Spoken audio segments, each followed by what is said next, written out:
Good afternoon, everybody. Happy Saturday, and welcome to Hot Topics Discussion. Once again, Conversations, Adult Male Education for Domestic Violence Program.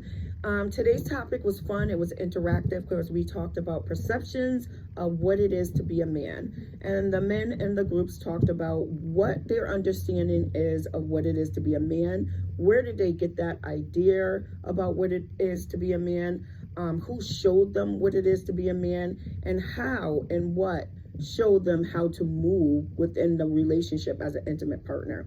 And a lot of it came from the conversations that they talked about, came from the culture that they grew up in, the religion background that they may have, the education or lack of education background they may have, the community in which they live, today's social media platforms, information that's out there, music. A lot of them said they were influenced by music and looking at the way people moved within music, the trends of today's lifestyle in the world.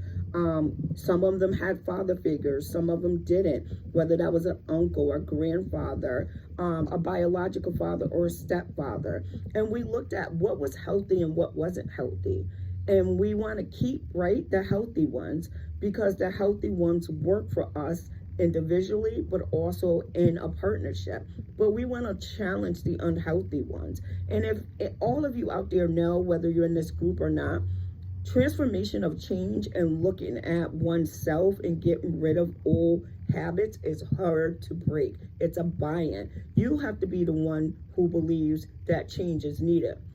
Not me as a facilitator, not your therapist, not your partner, not even your kids, but you have to believe in that individually. But you also have to have an understanding of how you move in relationships and how that impacts the whole family system. So we talked about, why does this matter? Why does this curriculum say that men need to look at perceptions of what it is to be a man? Because it helps them challenge the harmful stereotypes.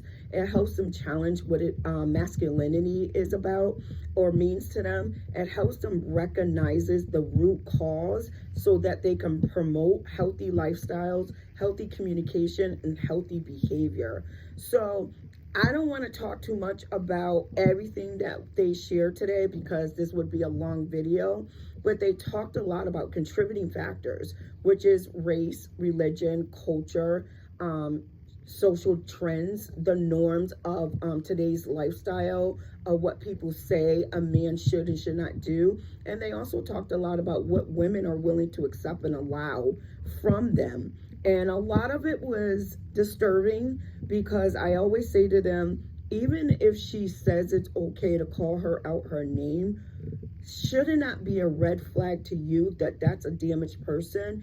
But more so, why would you want to hurt someone that's already hurting themselves? So we looked at that, and it was a lot. Some of them talked about their involvement with their fathers, their biological fathers. Some of them talk about the men that raised them, whether it was uncles and grandfathers or even a community father. And it was a lot to it. And that's why domestic violence is so complex, because there's so many deeply rooted layers to it and why a person moves the way they do in their relationships. So let's look at perceptions of what it is to be a man. Have conversations with people that you're dating about what their perception is of what it is to be a man, and where they get that perception from, and whether or not they think it's a healthy one or a non-healthy one.